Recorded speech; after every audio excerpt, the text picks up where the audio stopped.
Miss Marvel is here, it's out, it's a thing. So I'm going to share the electronic signals and chemicals in my brain regarding it. I'm going to share my thoughts on it. Because who doesn't like listening to my thoughts?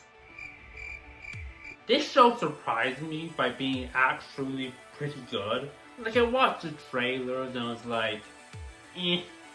It just looks like any old typical Marvel TV show. And that is probably because, yeah, it's pretty much your average typical Marvel TV show. But of your average basic Marvel TV shows, it's on the better end. There is a lot of things to genuinely like and appreciate about this show. First, I want to acknowledge that it is so rare that you have a protagonist of a superhero movie or TV show who not only has both parents alive, but also has both parents to be supportive of their superheroing. That is just so rare, and I love that Miss Marvel does that. Is superheroing a word? I just love Kamala's family and their relationship and dynamic. It's so incredibly wholesome. Also, the show feels more creative than most Marvel things. It's my understanding that it took a lot of creative liberties with the character, especially regarding her origin story and powers, and I kind of appreciate that. Just like both Guardians of the Galaxy movies and Thor Love and Thunder and Thor Ragnarok, Miss Marvel is extremely colorful, and I really like that. I think comic book movies should be filled with color and be enjoyable to look at.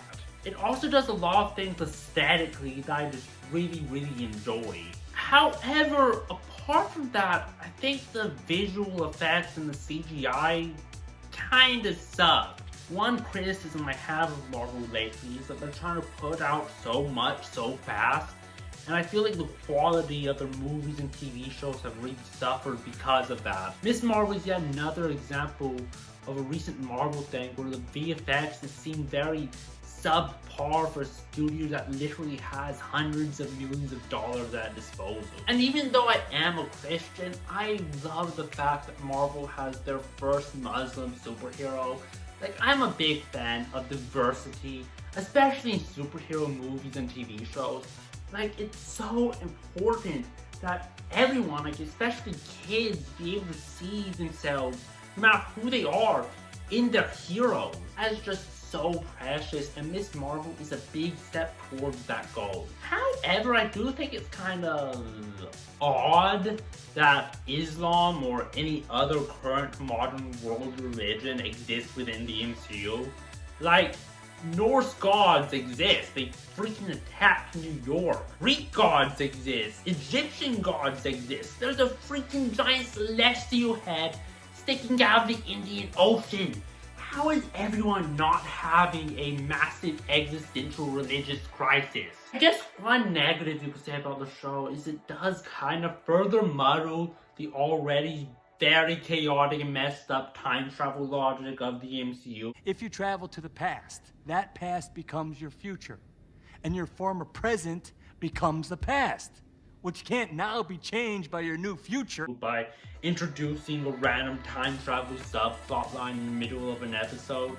But let's face it, who even gives a crap about the time logic and consistency of the MCU? Hey, just show us more boom booms and us Marvel nerds will be happy. Truly, I'm just glad that you're happy.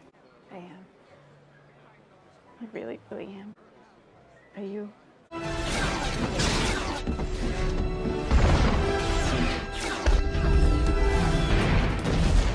I'm happy. And if you're thinking the villains in Miss Marvel are going to be really cool, then you're gonna be disappointed.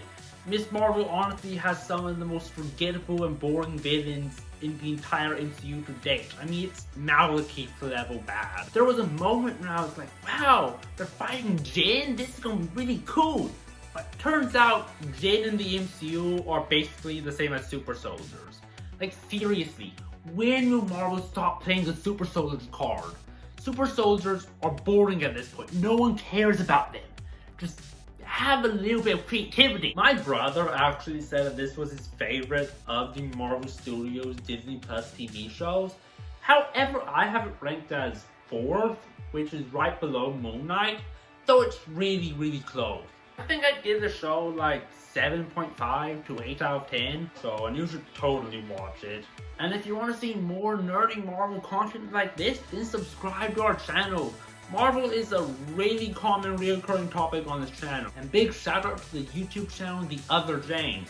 This guy does gaming videos, but he also does some theory videos. And we're probably going to be doing a collaboration video with him pretty soon, so keep your eye out for that.